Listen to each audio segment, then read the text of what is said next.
Hey guys, Gretchen Zablocki here at East Tennessee Vascular with Dr. Assadnia. May is Stroke Awareness Month, so we just want to spend a little time talking to Dr. Assadnia about what strokes are, how can you prevent them, and maybe some treatments. So, Dr. Assadnia, give us a brief overview of actually what a stroke is. Sure. First of all, thank you for having me here. I Thank you. appreciate it. Spending the time here and taking the time to come and talk to me. This is a very important subject. Yes. I think it's a very important subject because, as we know, and it's been talked about in the literature and in the newspaper and TVs. I think it's a preventable disease. I think Yeah. that's the most important thing that I like to talk about. We have close to about 800,000 strokes that happen new or recurrent in the United States every year. So it's Yeah. a big number, and actually is the fifth leading cause of death among people in adults in the United States. But the most important part, and I think it's important for you to understand, is that, or for people, for my audience to understand, is that 80% of them could be prevented. So what is a stroke? I think a stroke is essentially, it's like a heart attack of the brain. I think Gotcha. that's the easiest way to describe it. Yeah. And what happens is that, of course, your brain does not only controls your thoughts, but also controls your movements, your speech, and all those functions that we as humans want to be able to do. Yeah. So if you have a heart attack, your heart, when it dies out, of course, it causes disabilities and all causes problems.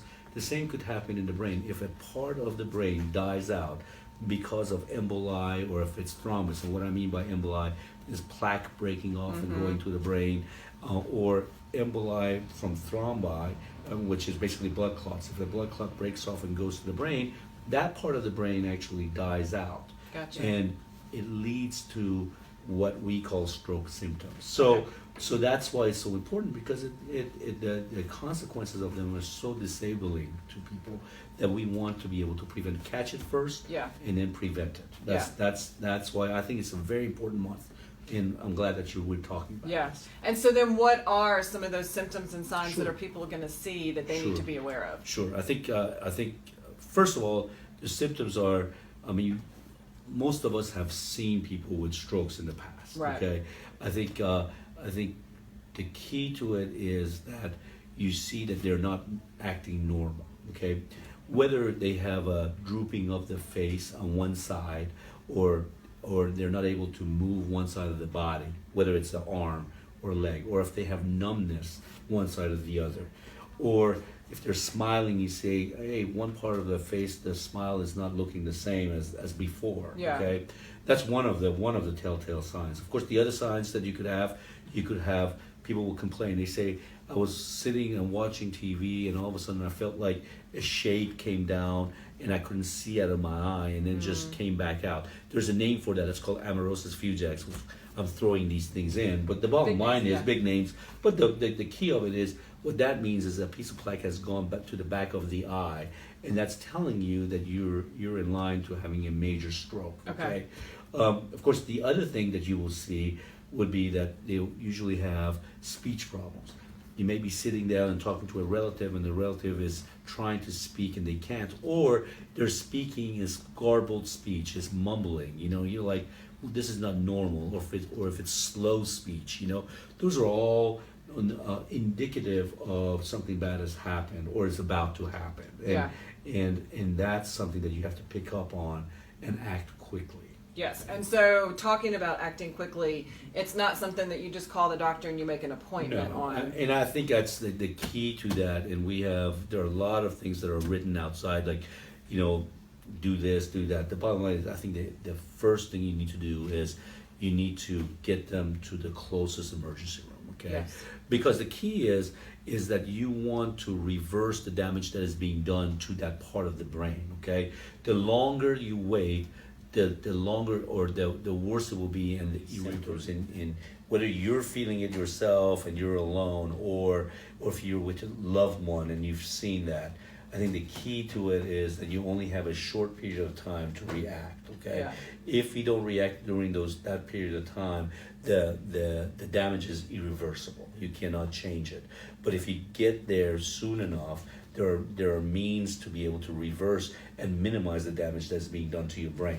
And usually, again, like I said, it's about 3 hour period of time. So the key is you recognize this thing, call 911, get to the emergency room. Don't wait. I see clearly a lot of patients that they say, oh, I woke up and I was having these symptoms, and I said, oh, I'm just going to sleep it off and I'm going to be okay the next day.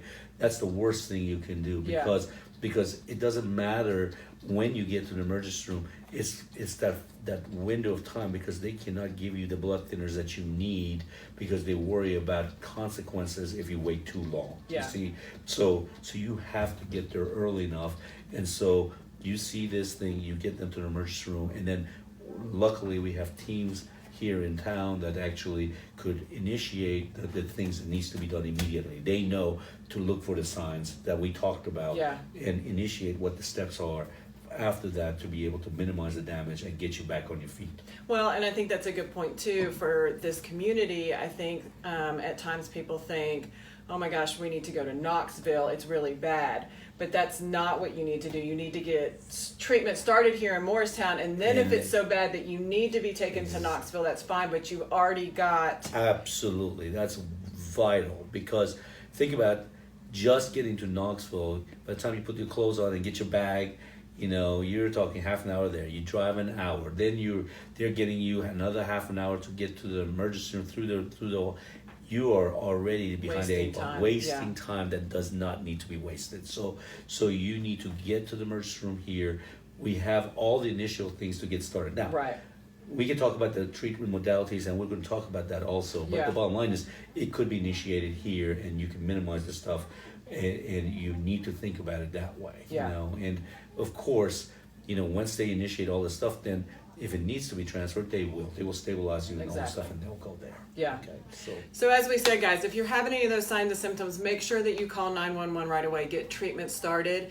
Join us next week as Dr. Assadnia and I talk more about treatment, prevention, and then a great screening that he has here that he offers to anybody. You don't have to be necessarily one of his patients right now. So join us next week. We hope you guys have a great Wednesday. Thank you.